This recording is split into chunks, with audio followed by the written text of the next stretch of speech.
Tiberius stood before Kirk on the forest path. "It's just as I explained, James. Everyone is out to get me. Even the preservers." "I understand, James. You're just jealous they didn't come after you." Kirk didn't reply. He was still struggling to make sense of the machinations which had brought Tiberius here, not as an enemy, but as an ally. 4 weeks ago, when the Enterprise had returned from the First Federation base, Spock and Picard had become the architects of an unprecedented agreement with Starfleet intelligence. T'Val and Kate Janeway would be allowed to return to Vulcan and rejoin Intendant Spock. But the Mirror Picard and the rest of the crew of the duplicate Enterprise would remain in custody along with their ship. Except for Tiberius. He had been allowed to return to Konis with Kirk. Spock and Picard had cited their chief reason for their decision. Starfleet's knowledge of the Mirror universe could be increased immeasurably by having Kirk and Tiberius together recount their individual histories in order to determine which pattern of events remained the same and which patterns were different. But Kirk knew there was another reason behind Spock's and Picard's request to keep Tiberius in custody. Kirk suspected it had something to do with the preserver obelisk at the First Federation base. Tiberius smiled. "Admit it, James. The real reason you're holed up here and withdrawn from the rest of the universe is because you finally understand how you squandered your life, accomplished nothing. You're a captain in name only. You don't even have a ship." Kirk looked down the path to where Telani was sitting on a fallen tree trunk. "In my life, I've accomplished more than you could ever imagine. I have love. From one woman? James, you could have been the emperor of this ghost universe of yours. You could have had 1,000 women. This one woman means more to me than this universe or yours. James, no wonder the preservers didn't choose you. What makes you think they chose you?" And Tiberius told him.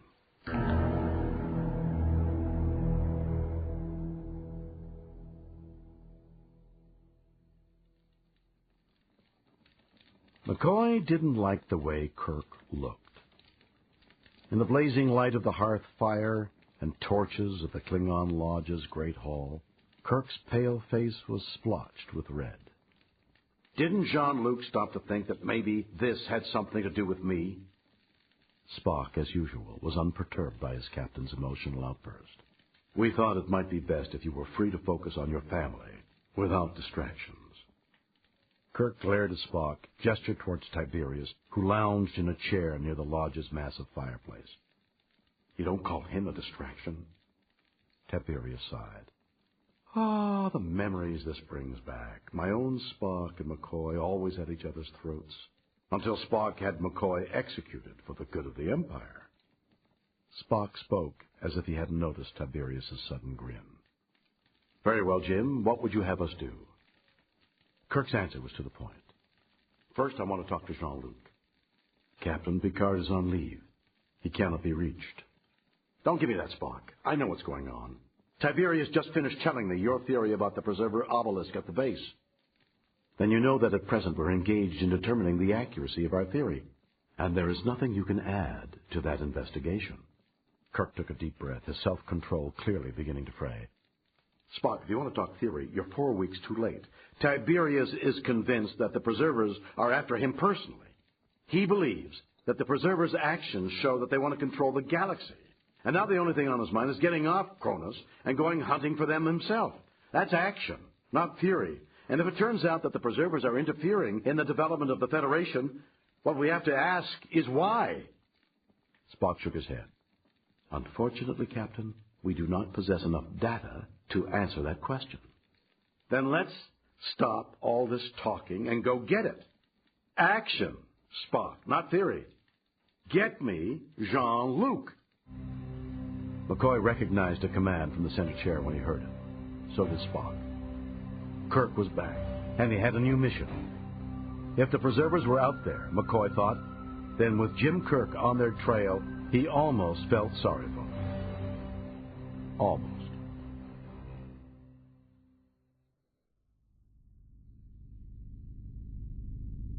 Commander Will Riker and Commander Scott were looking through the double-height viewports that opened onto the vast interior of the space dock facilities of Starbase 25 Alpha. It doesn't trouble you, lad? Oh, I'm sorry, Mr. Scott. What doesn't trouble me? The engineer frowned. This Starbase, I mean, it's not listed in any of the fleet installation guides. Scotty, you know as well as I do that Starfleet has secret installations all over the quadrant. Scott scowled. If there was one thing the veteran engineer liked more than engineering, Riker knew, it was complaining about Starfleet bureaucracy. And Riker was letting him know that this wasn't the place to do it. Scott and Riker looked back out the viewports at the two Enterprises in the space dock. The original NCC 1701-E and her mirror universe duplicate, newly emblazoned with the registry code NX-1701.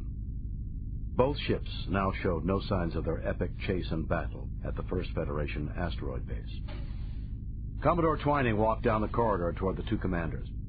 Even after 4 weeks at this base, overseeing the repair work on the Enterprise, Riker didn't yet know to what division of Starfleet the Commodore reported. The Commodore smiled at Riker. Captain Radisson has asked to meet with you. Riker did his best to conceal the sudden interest that flared in him. Hulin Radisson, the mysterious commander of the project-signed ships that opened a portal into the mirror universe. Whatever Radisson really looked like, Riker could only conclude that the layers of deception that clouded her real identity proved she herself was as highly classified as the project she worked for. I'm at the captain's disposal. Then please prepare for transport, Commander.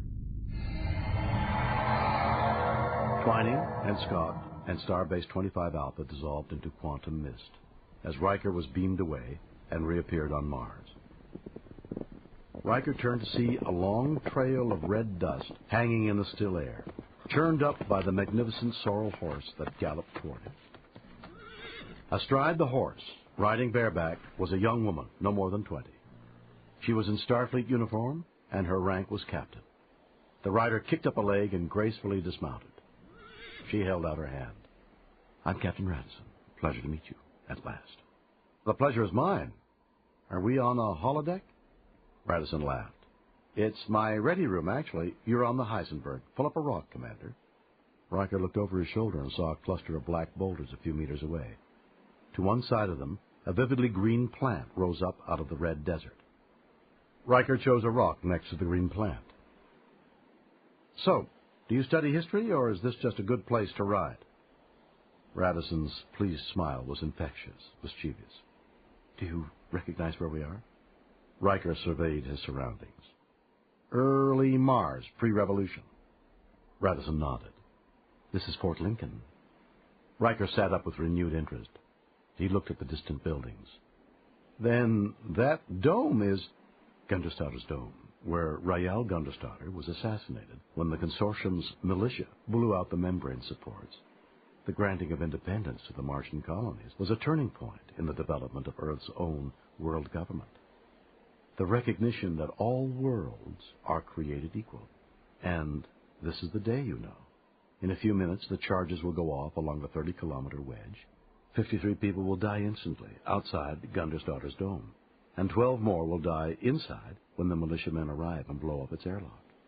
And 50 days later, Mars wins her freedom. Radisson stood, squinting off into the distance. Commander, do you think there's another way for Mars to be free? Eventually, I suppose, but it took violence to bring the plight of the Martian colonies to Earth's attention. Now Radisson studied him. So, you approve of violence in the furtherance of political goals? Riker wished he knew what Radisson really wanted of him. Is there some point to this conversation I'm not aware of? You asked to see me. You're very direct, Commander. That's good. Back at the beginning of Starfleet and the Federation, captains and their crews would receive orders and set off on their voyages that would last years, almost all of them spent beyond the reach of command. Riker took a guess. Are you considering sending me on a mission that will involve being out of contact with command? Radisson's face was transformed by a wide, delighted smile. You're making this so easy, Commander. That's exactly what I'm considering. Captain, I think it's time you told me why you brought me here.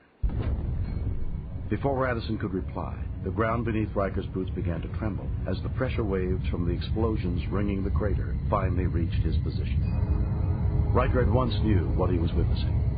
Mere kilometers away, the atmosphere-trapping membrane was no longer intact. A wall of wind slammed into Riker's back, knocking him forward, face down, in smothering clouds of red dust and dirt. Riker struggled to his feet even as his eardrums popped in the dropping pressure. Incredulous, he thought he heard Radisson begin to laugh wildly, triumphantly, just as she called out, "End program!" Riker looked around. Elegantly curved white-paneled walls flowed smoothly from the floor and into the ceiling. Radisson walked over to what Riker assumed was a desk. Relax, Commander. You're still in my ready room. Captain, has this been a test of some kind? A conversation, Commander. A conversation about what? We talked about freedom, about revolution, about people willing to die for what they believe in. Are you asking me if I'm willing to die for what I believe in? Radisson shook her head. No. Not what? Who? Captain Jean-Luc Picard has been taken prisoner. Radisson walked toward him and placed a silver pad in his hand. That's all we know. That's what you'll need to get your captain back, if he's still alive. Riker felt the hot rush of anger. Why this charade? Why not transmit this information to every ship in the fleet? Commander Riker, Project Sign has been preparing for war for almost 150 years. A war that will destroy us. Riker persisted. By what enemy? Radisson walked back to her desk and sat down behind it. We are unable to transmit the information in that pad to the fleet, Commander, because we don't know who we can trust anymore. Are you saying that you can trust me? We believe so, yes. We can't see the future, Commander, but maybe you can save it for us. Before James T. Kirk destroys us all.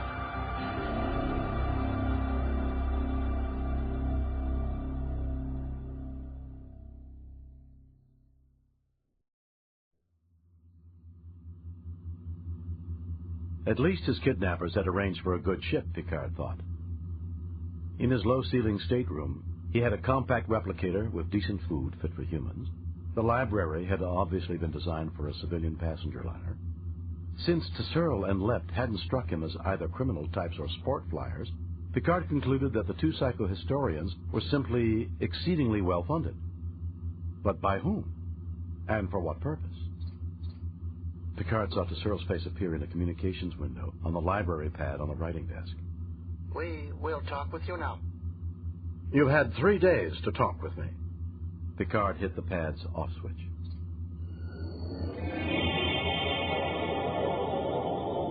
When the transporter effect faded, Picard found himself in a small theater. The lights were too bright for him to see anything beyond the stage. He called out, "I don't wish to talk under these conditions." Tesserl replied, "Then you will never be released." Picard stepped forward. He was thrown back at once, barely managing to keep on his feet. The security force field was a meter in front of him. Captain Picard, your only chance for freedom is cooperation. Let me see you. A moment later, the spotlights winked out and the house lights intensified. Tesserl sat in an aisle-side seat of the third row. In the middle of the back row, Picard saw the short figure of Lept. Tesserl was direct. Our research indicates an unknown alien presence is involved in an ongoing effort to influence the development of the Federation. Our research indicates that you are an agent of that alien influence. Then your research is wrong. Lept spoke up loudly from the rear of the theater. Young man, why did you come to us on Memory Alpha? I wanted to know if your research had uncovered any connection between the Preservers and the Mirror Universe. And there is a possibility that Starfleet might be compromised also by an unknown alien influence. Tesserl's reaction was merely to slip her hands into the folds of her robes. Do you suspect the Preservers? I don't know. And how do I know that you two aren't agents of the alien influence? Tesserl and Lept exchanged a quick glance, then Tesserl addressed Picard again. This is how you will know. Computer, reconfigure Theater 4 for astronomical observation. The back wall of the theater opened like a hangar door to reveal a large viewport. Beyond the viewport, seen from the height of a standard orbit, was the last planet Picard expected to see. Earth. Tesserl and Lept walked past Picard toward the viewport. Tesserl addressed Picard.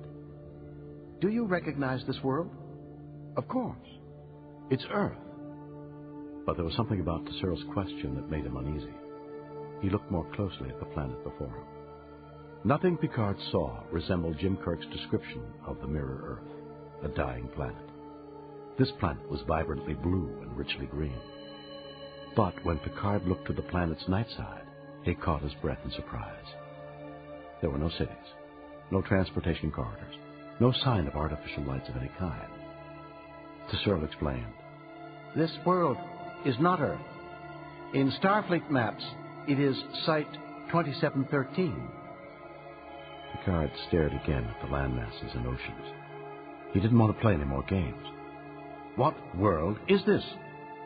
Tesserl nodded at the viewport. Exactly what it appears to be, a duplicate Earth. As recently as 2 centuries ago, the night side would have been lit up by major cities, just as they were on your Earth. Picard stared at Tesserl. Are you saying someone built this? Lepp nodded. This and 2 others. Tesserl added, To date, Starfleet has located 4 duplicate Konis, 2 duplicate Vulcans, and 1 duplicate Andor. Picard found it difficult to believe what he was hearing. I've never even heard of any duplicate worlds. The Vulcan nodded. If you're telling the truth, Captain Picard, then that's understandable. There are many things Starfleet knows which it does not share.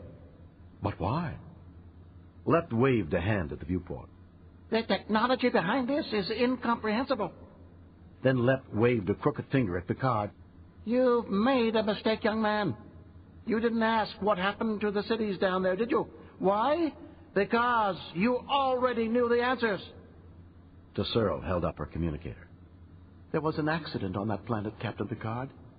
Wishing to prolong their lives, the humans on that world created a self-replicating biological catalyst to alter their genetic structure accordingly, only to discover that they had manufactured a deadly virus. The adults died within days, but the children's aging process was lengthened by a factor of 6 until they reached puberty, and then they descended into madness and died as well. Picard felt a shock of recognition. Then I do know this world. Kirk found it. I've read the reports, but they didn't say anything about it being a duplicate of Earth. Lepp looked at him intently. Come now, young man, think for a moment. Is it not possible that your version of Earth is also a construction based on some other original Earth halfway across the galaxy? But why? Tesserl answered Picard's question. My colleague and I have come to the conclusion that these duplicates exist for the same reason that scientists establish identical initial conditions and then change only certain variables.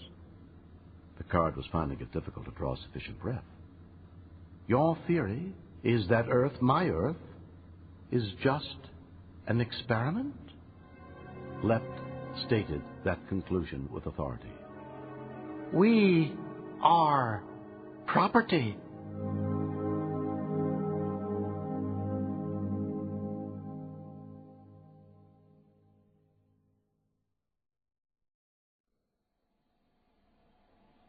Dr. Andrea Mbenga didn't know where to look or what to think.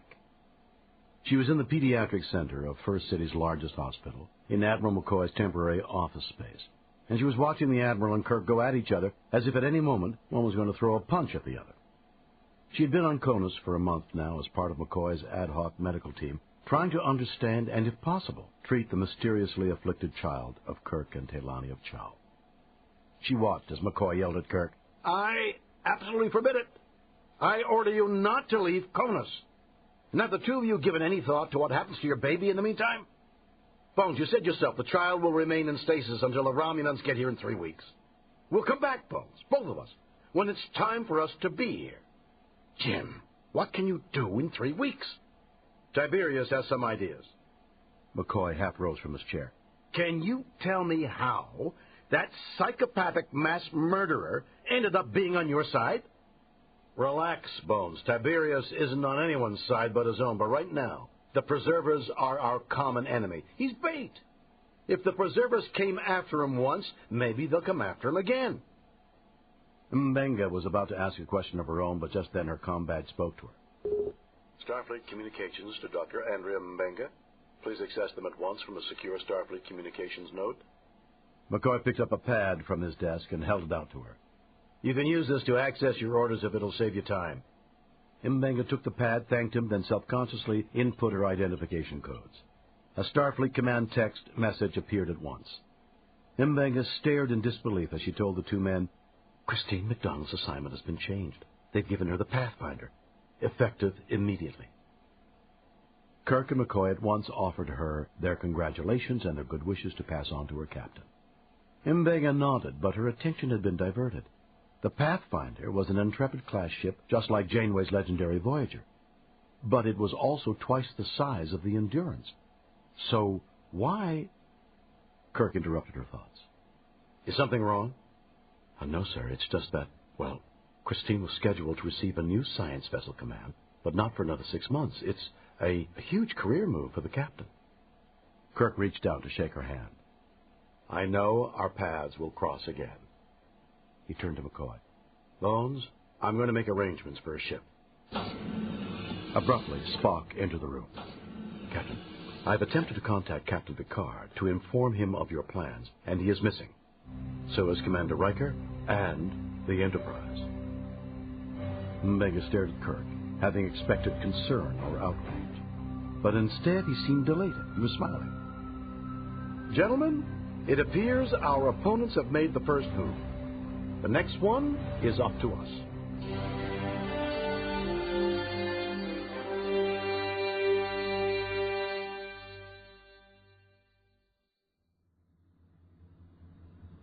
As he stood before Tesserl and leapt, fear swept through Picard. The mirror universe. Could that have been created too? Just like these duplicate worlds? Leapt approached Picard. Who sent you to Memory Alpha? The Preserver Obelisk. That's what made me think of conferring with you. Not so fast, young man. You see, psychohistoric analytics apply to people, not things. Tesserl interrupted. Captain, we have not forgotten that you have told us that the location from which the artifact was recovered is classified. But may we assume that the recovery location was in some way linked with the mirror universe? Picard nodded, and Tesserl continued. And was it linked through a person? It was. A person who exists in both this universe and the other? Yes, and since psychohistory deals with people, not things, you believe that one person will be responsible for the decision? Lepp nodded. Not one person, young man. It is a decision point, after all. Picard drew in a quick breath. You mean one individual who is... Two individuals. One destined to destroy the universe. One, perhaps, destined to save it. Lepp cried out. So, what do you say, young man? Do you have an answer for us? A name for the destroyer and the preserver? I do. James Tiberius Kirk. Both of them.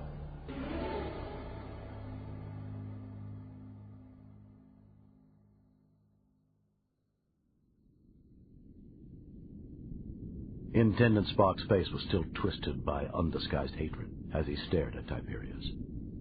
Less than 5 minutes ago, Spock's mirror duplicate had been beamed up from Vulcan to the conference room aboard the USS Sovereign to meet face-to-face with Tiberius for the first time in more than a century. Kirk knew the two adversaries' mutual antipathy was so strong that at any moment the silence could give way to violence. Spock's counterpart shouted at Tiberius. I will not help you. I will not help them. Absolutely not. Tiberius leaned forward from his chair toward the attendant. Haven't you been listening? It's the chance you've been waiting for, to do good. The attendant looked at his duplicate. Captain Spock, if I help you, then why do you also need Tiberius? Tiberius answered quickly. You and I are wild cards. We don't belong in this universe. Whatever patterns are in place, whatever processes the preservers have set in motion, you and I threaten their plans. Intendant Spock sighed. And so you want me to help Tiberius plan what his next step should be to acquire the means by which he can return to my universe and reconquer his empire? Spock nodded. Precisely. Because when Tiberius has decided upon a course of action, then the preservers will move against him. And this time, we will be prepared for them. The Intendant looked at Kirk. And then what? And then we talk with them. We want to know why the preservers are interfering in our development. My point is, our first goal should be to find the preservers. Then we can decide what to do about them. Tiberius clenched and raised his fist. It is not enough to find the preservers. We must crush them. Otherwise, I guarantee you, James, they will crush us. The Intendant Spock spoke. Then I will help you. So I will be present when the preservers crush Tiberius. Kirk chose that moment to pass over a pad to the Intendant. In that case, Intendant, this is where we should start. For the past month, Tiberius and I have been comparing our missions. We've been looking for points of convergence, such as our missions to Halcon, which took place at the same time in each universe, as well as any points of divergence. Suddenly, the voice of Fleet Admiral Alina Nechayev, current commander of the Sovereign, interrupted them. Bridge for Captain Kirk. We've just received an urgent hail from a ship approaching the Vulcan system. Captain Picard is in a hurry to speak with you. 3 hours ago, when the captain had broken the subspace silence to make contact with the Sovereign, Nechayev's first act had been to relieve Picard and Riker from command of the Enterprise. At the Admiral's direction, Data now had the center chair. Since the Admiral had once been replaced by a mirror duplicate herself, she knew from experience just how easily a substitution could take place. At any other time, Riker might have thought the Admiral was overreacting. But she had Kirk and Tiberius on board. Given that combination, no doubt her paranoia was well-founded. Once Nechayev had been certain the Enterprise was not about to disappear again, she had stated her willingness to talk to Picard about where he had been. But at that point, it was Riker who had raised objections. Captain Radisson, whoever she was, whatever division of Starfleet she worked for, had told Riker where to find Picard. Her information had been accurate, but fortunately the situation had not been as dire as she had feared. When the Enterprise had arrived on Site 2713, it had only taken minutes for the ship's sensors to locate Picard on the planet's surface, and for tractor beams to disable the small passenger liner which had abducted him. Only when Riker had been sure of Picard's safety had he allowed the shock of seeing an exact replica of Earth to sink in. So it had been Riker who had suggested that, in the interests of security, a physical meeting was in order. Nechayev had agreed. The conference table was centered on the Sovereign's main hangar deck. At one end of the table sat Picard. Admiral Nechayev would be participating in the discussion from the security of the Sovereign's bridge. Along one side of the table, the two psychohistorians had taken their places, to Searle and left of Memory Alpha. Facing them on the other side were Captains Kirk and Spock, Tiberius, and Intendant Spock, and at Picard's right hand, Riker. Picard wasted no time getting to the point. In my judgment, we have all been manipulated. Dr. Tesoro, would you please tell these people the results of your research? In the past 300 years, the most profound historical event to have influenced the creation of the United Federation of Planets was first contact between Earth and Vulcan. What makes it more remarkable is its extraordinary juxtaposition with another equally momentous occurrence, Cochrane's first warp flight. The odds of that coincidence are to all intents incalculable. Spock interrupted.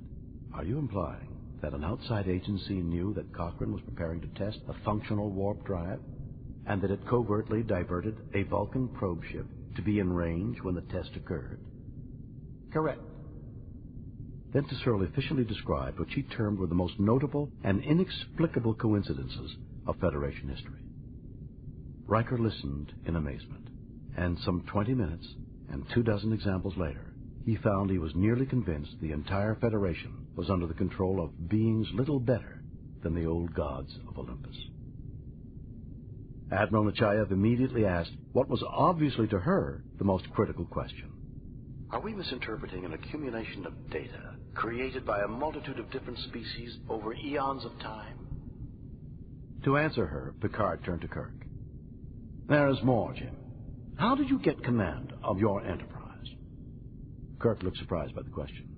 I earned it, Jean-Luc. But you were the youngest starship captain ever commissioned at that time, were you not? According to Starfleet rules and regulations of the day, when you first assumed command of the Enterprise, you were too young to be given a Constitution-class vessel. And in all of Starfleet's vast archives, there are no traceable authorization codes attached to the orders giving you the Enterprise. Spock intervened. Captain Picard, are we to understand that the Preserver's influence on the Federation's development extends to details of selecting which individual personnel shall be assigned to which vessels? Searle answered for Picard. The evidence speaks for itself. Picard added, among my crew, there is a similar discrepancy in the background files of Dr. Beverly Crusher. In addition, the captain of the Tripoli, the starship whose crew discovered Commander Data, also shares the same discrepancies in the orders that gave him that command. Other names followed. Admiral Nechayev shook her head. Compelling, but in the end still circumstantial. I certainly don't see the hand of the Preservers. With a silent apology to Captain Kirk, Riker supplied the final details. Admiral, there's more to it than that. Searle and Lepp predicted that 59 days before the end of the universe, they would be visited by the person responsible for it. Captain Picard visited Memory Alpha on behalf of Captain Kirk. And Radisson told me that Project Sign had also identified Captain Kirk as the person responsible for the universe's impending destruction. I submit the evidence is overwhelming that James T. Kirk, whose career was given to him by the Preservers, is, in fact, the agent of the Preservers we've all been looking for. Kirk heard his own voice thunder in the hangar deck. Don't you people see how we've truly been manipulated? Don't you understand what's going on here? We've just exchanged information that I'm convinced that the Preservers never wanted us to have. Before, all we knew was that there might be some connection between the Mirror Universe and Project Sign. But then we found the Preserver obelisk, right where it would do Tiberius the most harm. Kirk rested his hands on the back of Tiberius's chair. That's because Tiberius is right. The Preservers are after him, because he's the random factor in their experiment. Nechayev was puzzled. By experiment, you mean the Federation? At the very least. Maybe the entire galaxy. Strange new worlds and civilizations we've yet to seek out and explore. Beneath the chaos of our history, there is an unexpected order. Putting me on the Enterprise a few years earlier than I might otherwise have earned her. Making sure that Vulcans and humans made their first contact at the instant Earth was capable of interstellar exploration. And the fact that Project Sign exists means Starfleet hasn't ignored it. I submit that the Preservers knew that we'd eventually see the evidence of their hand in our affairs, and so they deliberately created a false layer of evidence. It was Spock who made the connection at once. The duplicate worlds. Kirk nodded his agreement. Put yourself in the position of the founders of Project Sign a century ago. They're in a panic, dealing with duplicate planets. Then I file my logs from the mission at Halkan, when Tiberius and I traded places, and suddenly Starfleet is faced with the existence of a duplicate universe. Who wouldn't think there was a connection? And while we put all our efforts, all our top scientists, into programs designed to study that great mystery, when we found a handful of unusual obelisks that seemed to have no current purpose, we pushed them to the side as a lesser problem. Picard reasoned out loud. So the Preservers knew we might find evidence of their existence. Therefore they created the duplicate planets, which serve no real purpose, in order to distract our attention from what they're really doing, which we still don't know. And now our attention has been further distracted by the existence of the Mirror Universe, which we believe is somehow connected to those duplicate planets. Nechayev interrupted. So, what is the Preserver's real connection to the Mirror Universe and Tiberius? That's just it, Admiral. There is no connection. The creation of the Mirror Universe was the ultimate random act, the ultimate expression of chaos. But whatever moment of quantum indecision made our two universes diverge, our universe remained of interest to the Preservers. Tiberius's didn't. Kirk began walking down the other side of the table, behind Searle and Lepp.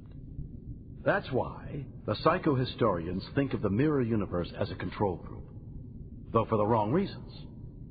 The mirror universe shows us what happens when the desires of the few supersede the good of the many. Nechayev grew impatient. But if there was no connection to begin with, then what is the connection now?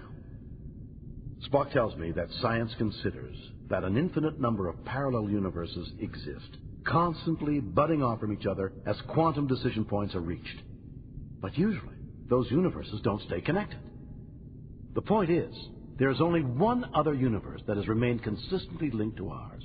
A universe that was absolutely identical to ours until first contact. What happened then that made our universes divergent, I don't know.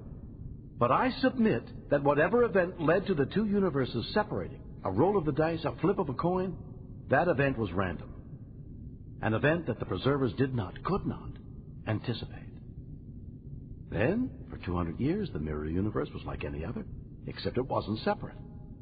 Suddenly, the preservers were faced with a completely unanticipated problem. Tiberius created an empire in that other universe, lost it, then came to ours for a second chance to create one here. And the preservers cannot allow him to interfere with us because his plans for us will disrupt their plan. Nechayev sighed. But what is the preserver's plan? To destroy our universe? No.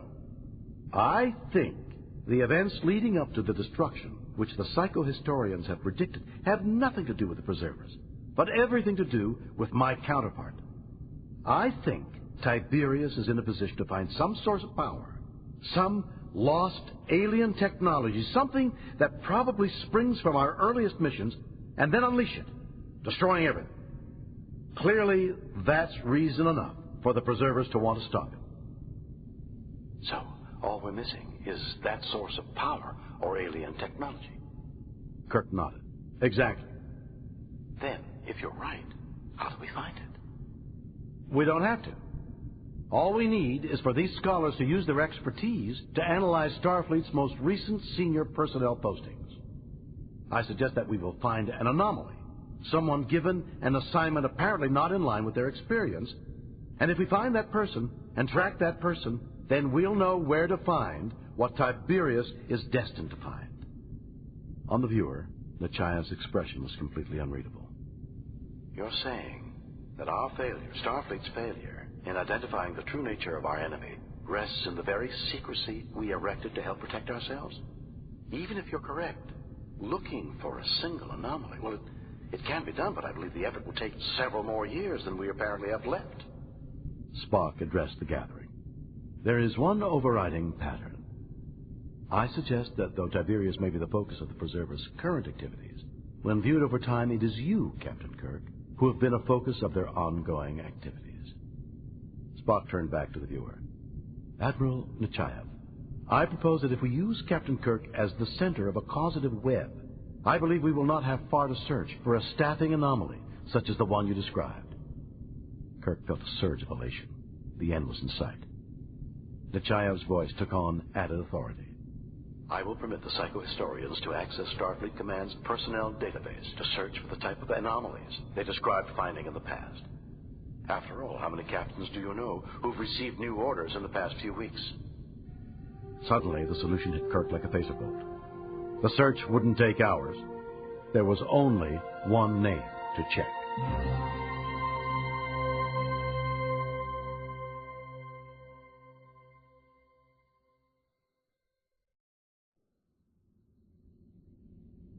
Tilani looked in surprise at Kirk from her side of the bed in his quarters on the Enterprise. Christine MacDonald? Kirk nodded. Tilani stared out at the passing stars. The coincidence seems rather convenient. You and Christine again. Kirk sighed. So much for telling Tilani everything that had happened at the hangar deck meeting. Tilani, you know Captain MacDonald means nothing to me. She's a pawn of history. Like you, James? Kirk sighed heavily, longing for the peace that action, not questions, brought him. Kirk couldn't say what had brought Delani and him together, any more than he could know if the preservers really existed, and if they did, what their plans were. In this moment, there was only one way to distill all his questions to their essence. I love you. James, that's not what I asked you. Yes, you did, because that's all that matters. Delani pulled back to look at him. We could be home now, James, with our child on Chow, in the home you made for us in our clearing. He drew her close, breathing in the fragrant scent of her hair. And why are you here? Because, James, I don't want to lose you. Safe in the Enterprise, safe in each other's arms, they flew toward the only destination where the mystery could be solved, because it was where the mystery had begun. Planet Hulk.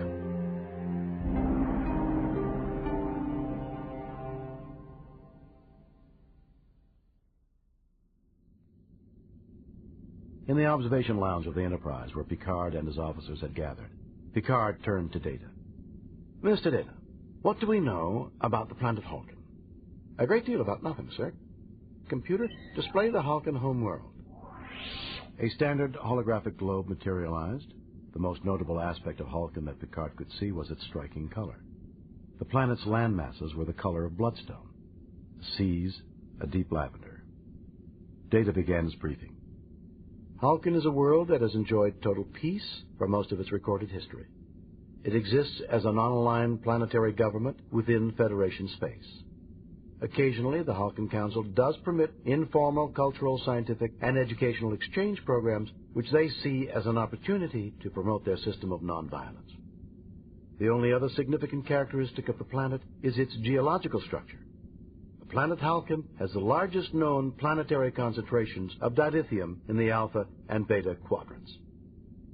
Dilithium crystals, having made high-speed warp flight possible in the early days of interstellar exploration, were among the most precious natural resources on any world.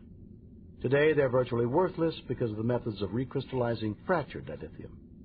Since crystals effectively no longer wear out, their value has plummeted. Picard nodded. Those dilithium reserves are what drove Kirk to Hulkan a century ago, and Tiberius to Hulkan's mirror counterpart at the same time. LaForge spoke up. Captain, if you believe the prediction of the psychohistorians, doesn't that mean we're saving the universe from something Captain Kirk might do? I don't know, Geordi. Riker also had a question for Picard. What about Captain MacDonald? Picard nodded. I remember Christine MacDonald very well from our actions against the Symmetrists. I find unlikely her one-jump promotion to an Intrepid-class starship like the Pathfinder. Troy bolstered Picard's analysis. With the Dominion War, Starfleet's resources are stretched thin. So why assign MacDonald to the Pathfinder, and why send the Pathfinder to Hulkan and not the front lines? Riker had a possible answer. New commanders generally get a few non-critical missions as a shakedown cruise. Hulkan hasn't had an official visit from a Starfleet vessel for about 6 years. Picard interrupted. 6 years? Are you certain about that, Will? I checked, Captain. Starfleet's planned 8 visits to Hulkan, but something's always gone wrong. Picard almost smiled. Let me guess. Orders lost, ships diverted? Riker nodded, then voiced the same realization that Picard had just reached.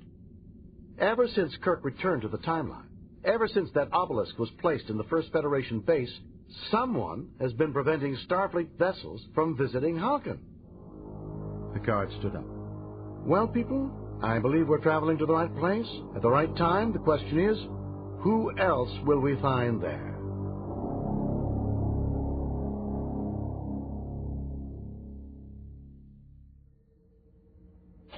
Kirk stepped onto the bridge of Picard's Enterprise. Picard had told him that because of Hulkan's magnetic disturbances, they could not contact Christine MacDonald's Pathfinder, which was due to arrive yesterday. On the bridge, Kirk stared with Picard and his crew in open disbelief at the image on the main viewer. Planet Hulkan filled the lower half of the display, a deep red ellipse sporadically highlighted by flickering webs of lightning. But above the planet, dead ahead, where Picard had expected to see only the Pathfinder, there was an enormous orbital structure. Picard exploded. Will someone please tell me what the hell a Ferengi space dock is doing in orbit of Hawan? Mr. Sloan, any sign of the Pathfinder? She's apparently docked inside, sir. Picard stalked to his chair and sat down. Captain McDonald, on screen, now. Then the image on the main viewfinder changed to show the interior of the Pathfinder's bridge. Picard saw McDonald with a friendly smile sitting in the center chair. Captain Picard, this is a delightful surprise. Picard mustered up the most jovial attitude he could. I'm here with an old friend of ours.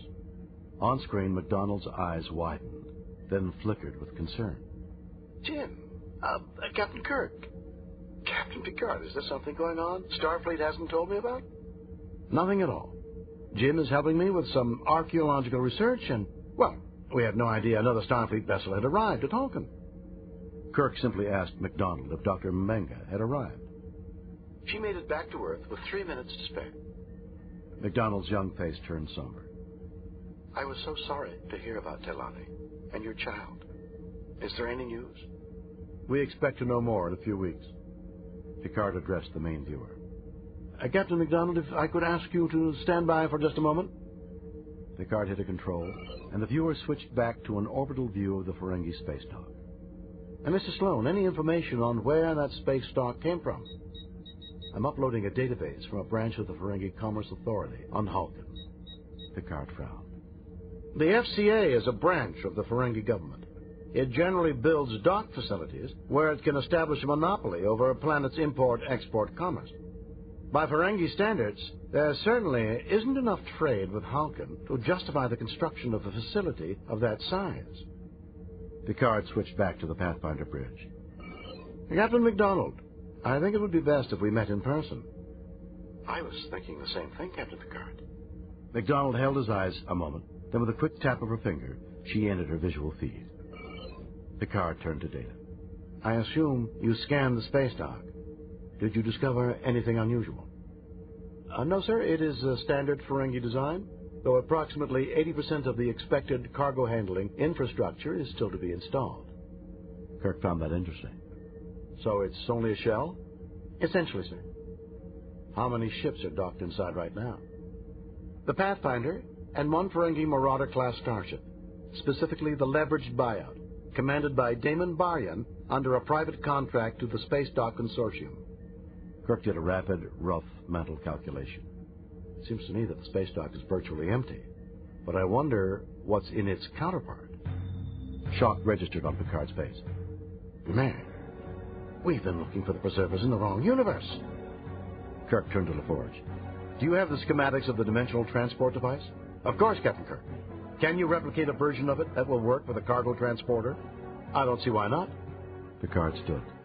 Jim, I take it you plan on stepping through the looking glass again? Kirk got to his feet as well. You keep Captain McDonald distracted. I'll see what's waiting on the other side. Spock stood up beside Kirk. I will accompany you. Actually, Spock, I was thinking of someone with a little more experience. Kirk had no intention of wasting the opportunity that had just presented itself to him. If the preservers wanted Tiberius, Kirk was more than willing to deliver it.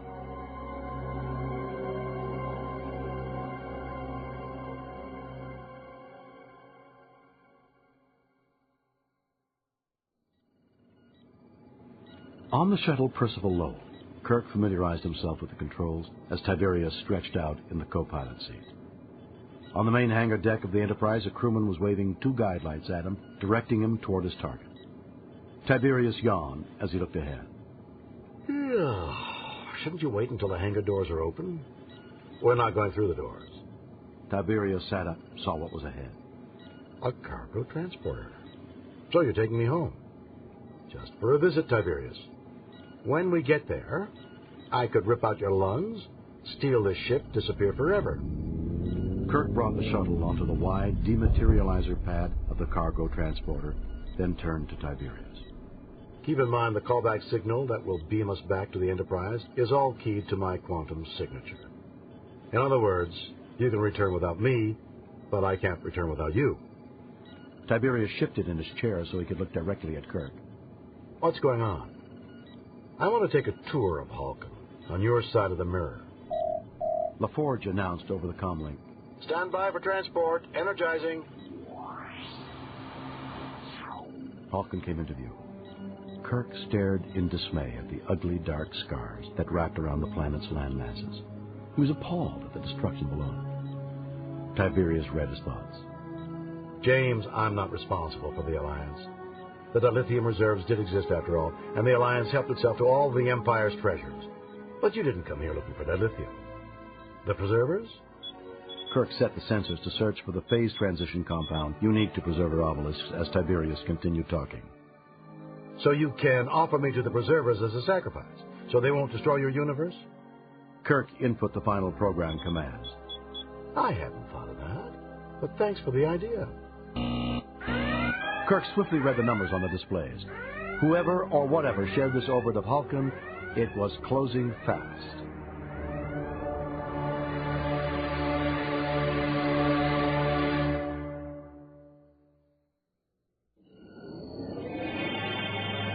The Pathfinder's transporter room took shape around Picard and Troy. Captain MacDonald herself was at the controls, and her Betazoid lieutenant was at her side. MacDonald took the advantage from Picard with swift action. Let me be blunt, Captain Picard. Since we both have our Betazoid lie detectors present, we can't play games. We can't equivocate. We can only get right to the point. Why don't you join me in my ready room? Picard walked at MacDonald's side. The junior officers followed. Captain MacDonald, were you aware there have been no official Starfleet visits to Halkan in the past 6 years? MacDonald nodded. Trust me, I'm very much aware that this is a low-priority mission. May I ask exactly what your mission here entails? Show the flag, mostly, and we're also going to provide logistical support for the Ferengi experiment. That startled Picard into sudden fear. What experiment? MacDonald studied Picard's face. There's nothing to be afraid of in a simple mapping experiment. There is if it can lead to the destruction of the universe. MacDonald glanced at her Betazoid lieutenant. The telepath wasn't smiling. He's telling you the truth, Captain.